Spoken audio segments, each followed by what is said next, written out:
నమస్తే అండి. ఈరోజు నేను క్యాలీఫ్లవర్ రోటి పచ్చడి చేస్తున్నానండి.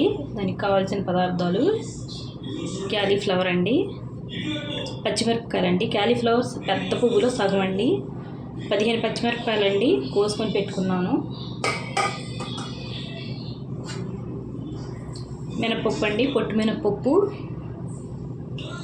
ఎల్లుల్లిపాయలండి,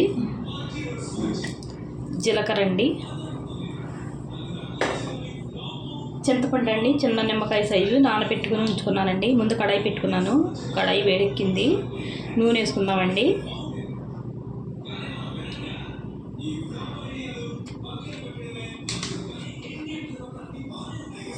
నూనె వేడెక్కిందండి, పచ్చిమిరపకాయలు వేసుకుందాం. ఇందులో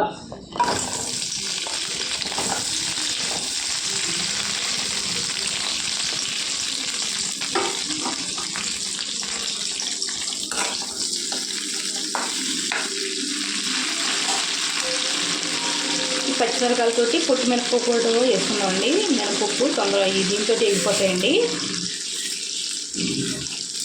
ఈ పొట్టు మినపప్పు అయితే టేస్ట్ బాగుంటుందండి. దాని గురించి నేను పొట్టు వేసుకుంటాను. మినపప్పు బాగా వేసుకోవాలండి, కలుపుకుంటాను, బాగా వేగుతాయి.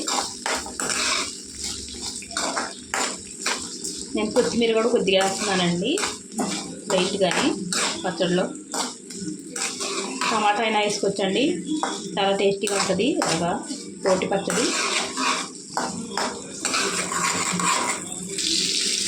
చూడండి బాగా వేగిపోయాయి చూడండి పచ్చిమిరపకాయలు, మినపప్పు. ఇందులో జీలకర్ర వేసుకుందామండి.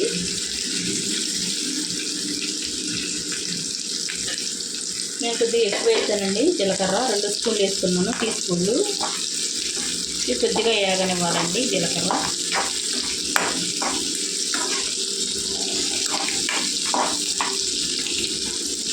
ఈ మిక్సీ జార్లో తీసేసుకుందాం అండి. రోట్లో చేసుకునే వాళ్ళు రోట్లో చేసుకోండి, మిక్సీలో చేసుకుంటే మిక్సీ అండి. ఇది తీసేసుకుందాం.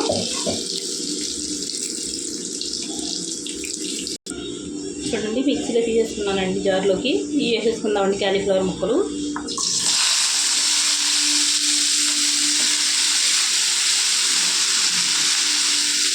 ఇవి కూడా బాగా కలుపుకొని మగ్గ పెట్టుకోవాలండి. ముక్కలు కూడా నూనెలో బాగా మగ్గాలండి. ఈ తాలింపు పచ్చడి తాలింపు పెట్టుకుంటే తాలింపు పెట్టుకోవచ్చండి, లేకపోతే ఎలాగైనా తినేసి కొద్దిగా నూనె వేసి వేసుకుంటే బాగుంటుందండి. నేను ఇంకొద్దిగా నూనె వేసుకుంటానండి ముక్కల్లోకి.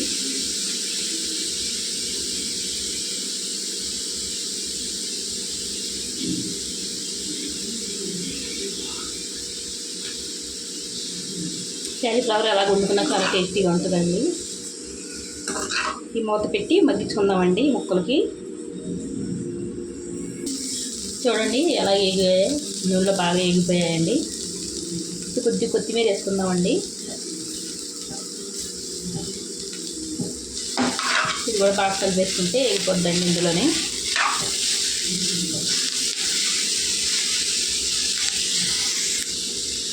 చూడండి కొత్తిమీర వేగిపోయిందండి. నేను పసుపు వేయనండి చట్నీల్లో. రోటి పచ్చడికి పసుపు వేసుకుంటే పసుపు వాసన వస్తుందండి. దాని గురించి వేసుకునే వాళ్ళు వేసుకోవచ్చండి, వేసుకోకపోతేనే బాగుంటుందండి పసుపు. చల్లారి పెట్టుకుందామండి క్యాలీఫ్లవర్. చూడండి పచ్చడి చేసేసుకుందాం. ఇప్పుడు జార్లో పచ్చిమిరపకాయలు వేసుకున్నాం కదండి. ఇప్పుడు ఇది ఎల్లిపాయలు వేసుకుందాం. ఇందులో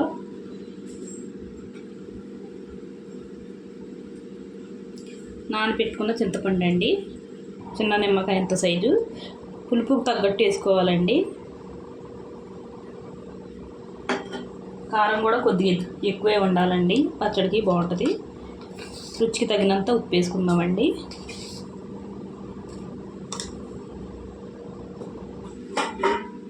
ఇందులోనే క్యాలీఫ్లవర్ కూడా వేసేసుకుందామండి. మనం మగ్గ పెట్టుకున్నాం కదండి, అవన్నీ వేసేసుకుందాం. చూడండి ముక్కలన్నీ వేసేసుకున్నాను. మిక్సీ పట్టుకున్న తర్వాత చూద్దామండి. చూడండి పచ్చడి చేస్తానండి, చాలా టేస్టీ అని క్యాలీఫ్లవర్ పచ్చడి అండి. ఒకసారి మీరు ట్రై చేయండి. నచ్చితే లైక్, షేర్, సబ్స్క్రైబ్ చేసుకోండి.